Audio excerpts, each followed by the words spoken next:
Dark Outdoor Adventures.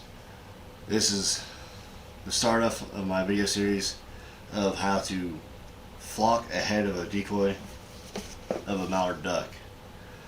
A lot of people don't like it, or they go ahead and buy the flocked heads.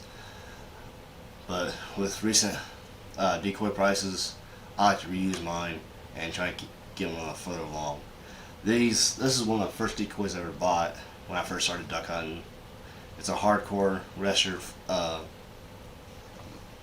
decoy, and you can see it's been beat up pretty good. A lot of paint chipping, a lot of paint worn off, and it lasted a couple seasons. And I don't use these very much, but since got some decoys, need to reuse them. So first thing I always do is always clean them up, rough them up, and as we already got them masked off, and then this is, when you keep ongoing through the series, this is the first coat. So we got them masked off. This is how I clean them. And with hardcore decoys, they're very easy to clean. Some rubbing alcohol. You can use like mineral spirits or paint thinner, but your best stuff is rubbing alcohol because it evaporates. The other stuff like mineral spirits and paint thinner, acetone, it also evaporates, but usually it leaves behind a film. Rubbing alcohol does not. And with hardcore decoys, this paint will come off very, very easy. I don't know why. Cheap paint maybe? Just a little bit of rubbing alcohol and this stuff comes off easy. I'll show you.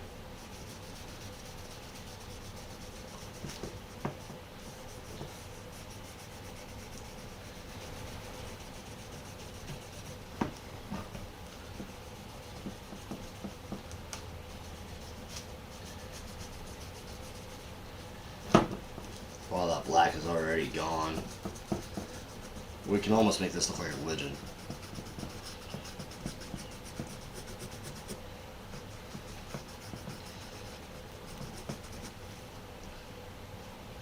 That's just one cotton ball. Ooh. Got some on the eye, that's not good.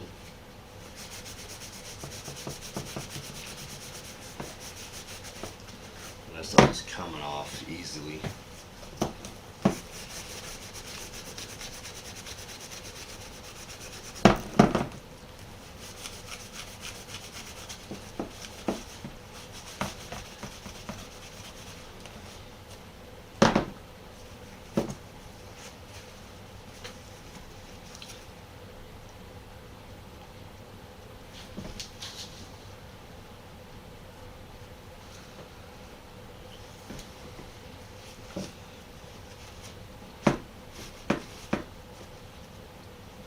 So this tape's already trying to come off.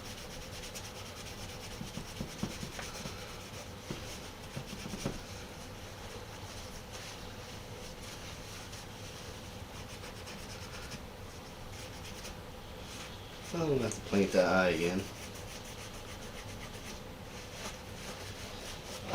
That's not expected.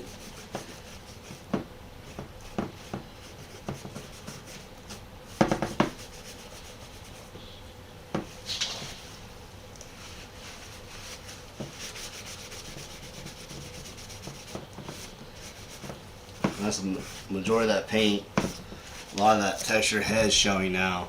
I mean, look at that. You can see the whiteness. You get more detail. But everything's pretty roughed up. A lot of the old dirt is removed. A lot of the old paint's removed. So next step is to let it dry and start applying paint. Or if you guys use flocking adhesive, you can use flocking adhesive. I've seen. I like using oil-based enamel paint, especially Rust-Oleum's Gloss Hunter.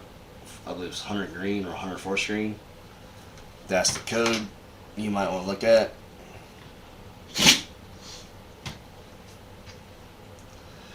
So I got this stuff's gonna really stick, and it's gonna take hours to dry. So this is not an overnight process. It can be if you're gonna do one coat, but to me, if you really want this flocking to last, add more than one coat. Right now we're just gonna add this paint. Yeah, get it in the eye.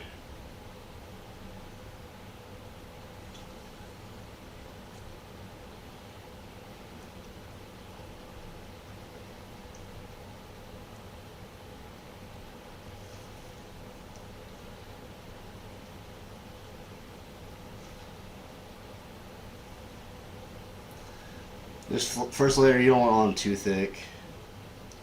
You want it on nice and good for it to stick. You don't want it on too thin.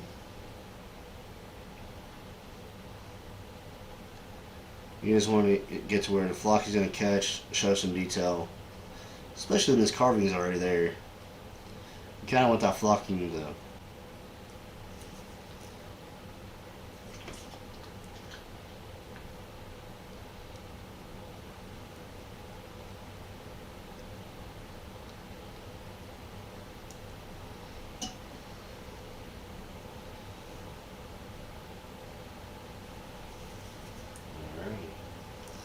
So, nice, good, light, even, mostly even coat. The eyes somehow got blood over when we cleaned it up. But, nice and shiny, which we're not going to make it that shiny. We're not that shiny. So, always have a container, because in this way, it will collect anything you leave over and you shake it off. And just start applying on it. You need a squeeze bottle, like a condiment bottle. You can get at Walmart for like $1. Or you can just get a flour sifter. Or I've seen some people get some applicators that looks like a paper towel roll with the bottom that has holes in it. And you just apply it. Either way it works. I like using this because it kind of like forces that flocking in there, but I'll talk about forcing the flocking into paint in a minute.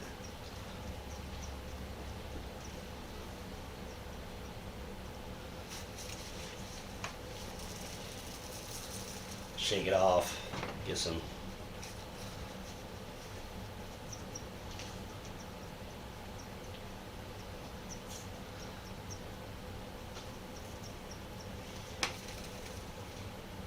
well, you saw all that extra come off. That's why you have a tub. Because then later on you can reuse it.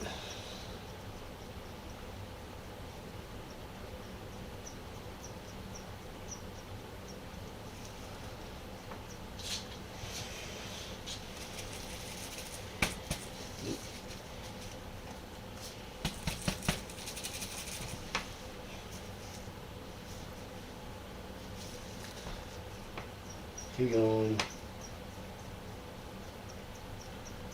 You want to add quite a bit to it because that paint will soak it up. I've heard a lot of people say it don't stick or it don't stay on very well. And what I've seen a lot of people do, the two most things I've seen that help flocking stay on is one, the right type of flocking.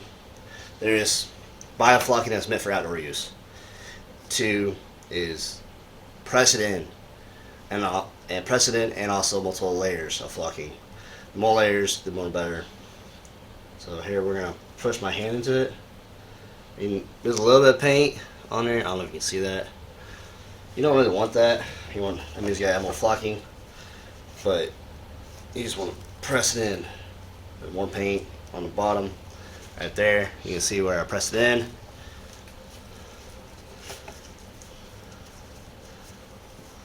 We're going to press this sucker in.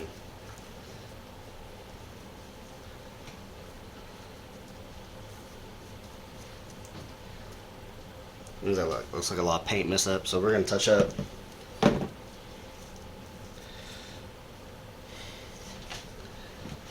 Now you don't always have to like add paint when you just want to add more flocking. Just with this, I am, because they're light spots. I want to make sure that flocking gets on there.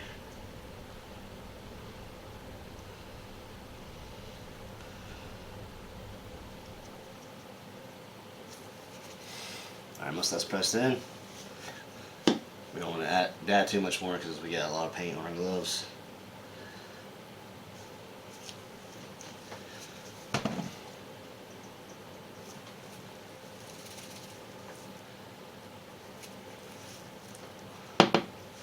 And there's the first coat.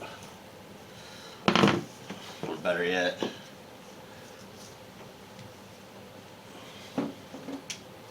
there's the first coat I've already got done. And we're going to add a second coat. And I'll show you some detail here in a minute. Alright. So now we got one coat cured and pressed and cured on. Now we're going to do a second coat. I like first you just start dabbing it on. It's gonna take a lot of paint on this one because that flocking is absorbing it. So just put it on there.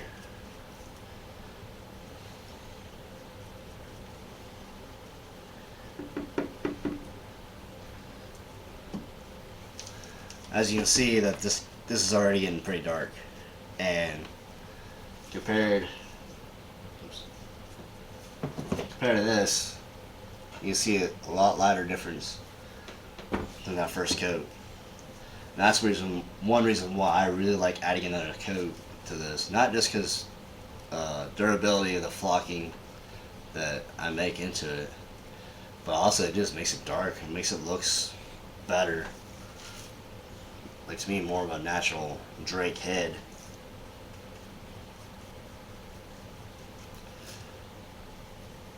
But after this coat, we'll airbrush it, add some effects into the head to get some more. I like adding detail. You don't have to, but I like to.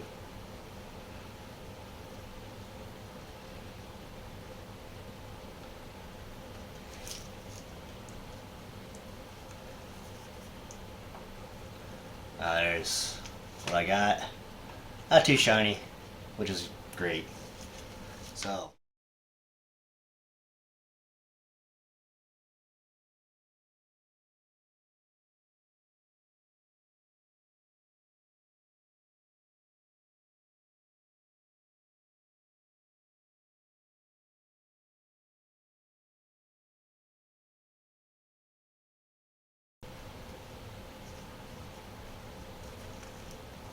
alrighty.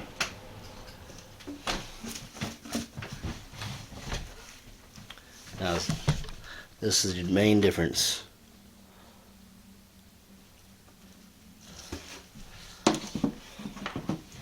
So we started with. So here's one head for the first coat.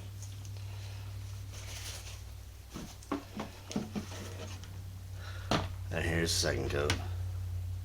A little bit darker. That's gonna change color too. Also, a little bit of realism. So as I go through here and keep continuing on my decoys, flocking the rest, I always like to remind everybody the extra steps that I do is not always recommended. It's just something I like to do because this is more of an art than it is a job, and I just really like to actually add more realism to my decoys and make them look real. So, after 2 coats of flocking, I would say these decoys are ready for the water. After they're dry, you unmask and put your weights on them, they're ready for the water. They're ready to take them out to the field, out to the marsh, and go hunting with. However, my next step after they're cured is to go ahead and airbrush some more detail into them. Add a little darkness to the head with some black and green paint, And also, I'm gonna first time trying, add a little blue tint to it as well, and we will basically see how it works out. But a lot of the lines around the eyes, the neck, top of the head, trying to make that a little darker. Just add more realism. So, if you're going to airbrush things, you do not have to spend a lot of money on equipment. Like, you can go to a Harbor Freight, spend $100, and get yourself the air compressor and airbrush kit all in one, all together, and start airbrushing and research techniques. All right, so you see some blue in there.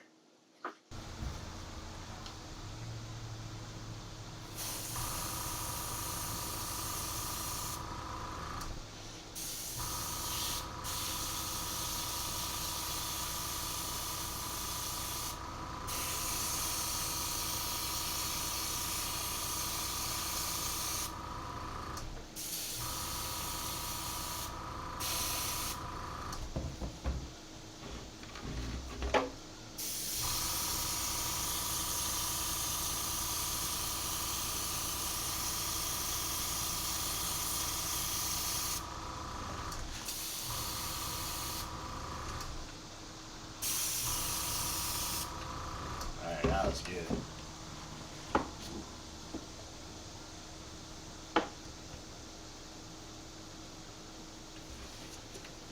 So there we go.